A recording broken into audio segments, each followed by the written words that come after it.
Hello everyone, as you can see I'm back in the garage with the Mazda 3. Now in the last episode I spent quite a lot of time polishing what was left of the paint on this piece of junk. But obviously there's a lot more left to do than just that. So the car is on stands and we have a lot to take care of today, so let's just jump into it.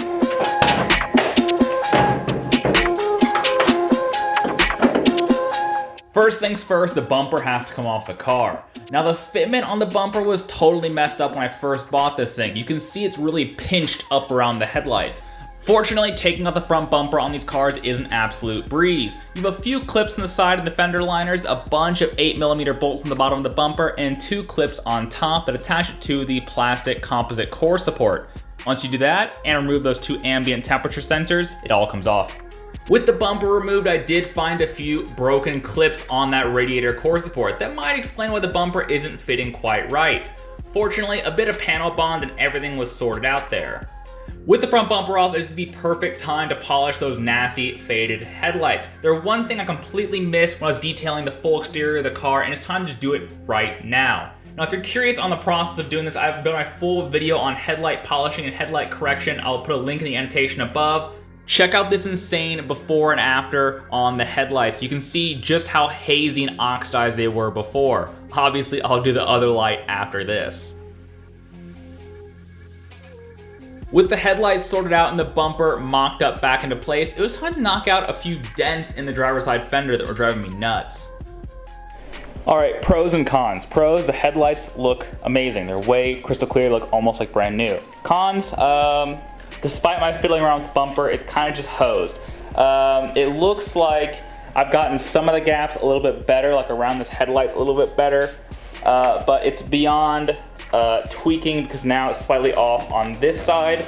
And I realize that the issue is that if you look at the panel gaps here where the lights are slightly off. This gap right here is just slightly off, and this one's more noticeable right there. And that's because this car has a composite core support, a radiator core support, where, you know, the bumper mounts, the headlight mounts are all mounted onto, and it seems like it's bent very slightly down, a very slight downward angle, which pushes the lights slightly down, and explains why they were pinching the bumper here before. So unfortunately, you know, without being able to repair that radiator core support, you know, it's all bolt-on on this car, but it's just a lot more work than I want to do replacing core support. This is as good as it's going to get. But from like 5 to 10 feet, it's not bad. Next up are these wheels, which appear to have both paint and Plastidip on them, which just looks absolutely terrible. They're like all slightly different colors. It looks really bad. Like there's like brown here and Plastidip here. It's a disaster. I'm gonna see if I can strip the Plastidip off and see what's underneath and then take it from there. I don't care what product the internet says works to remove Plastidip, Goo Gone, Goof Off, WD-40, whatever. This stuff sucks. Never put it on your wheels. Super obvious PSA here, folks, but please, for the love of God, never Plastidip your wheels.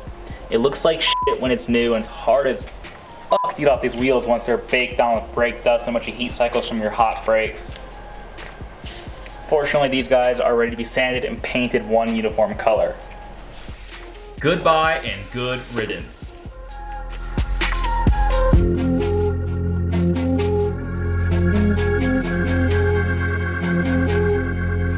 After way too much work, I finally got these wheels ready for paint. I'm just gonna hit them with gloss black and call it a day. Yeah, Plastidip sucks, paint prep sucks when there's Plastidip on the wheels. Don't Plastidip your wheels, it's a terrible idea.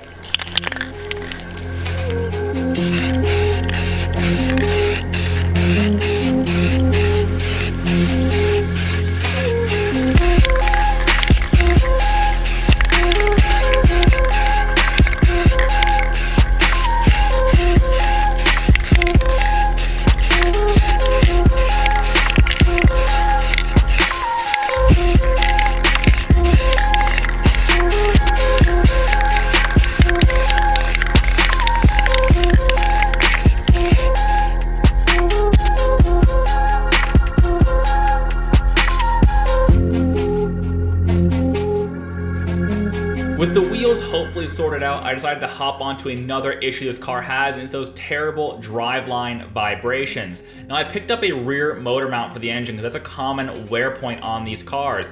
And fortunately, they're super easy to replace. All you need is like a 17 and a 19 mil socket and a ratchet, and you're good to go.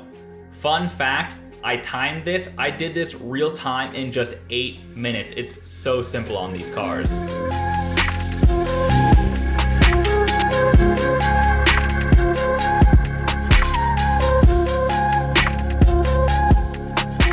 With the motor mount sorted and the car looking way better, it's time to throw the wheels back on the car, put it on the ground, and see how it all came together. The car is back on the ground. Check it out. I think it looks great. Between all the paint work, refinishing the wheels, doing some of the mechanical work, it just looks like a brand new car. I'm really pleased with how this thing turned out. While there's absolutely more to do with this Mazda 3 project car, that's where I'm going to end it for today. So please stay tuned for the next episode. I have a lot more things to upgrade and fix on this car, and I think you're going to be really excited by the final product, and I'll see you guys next time.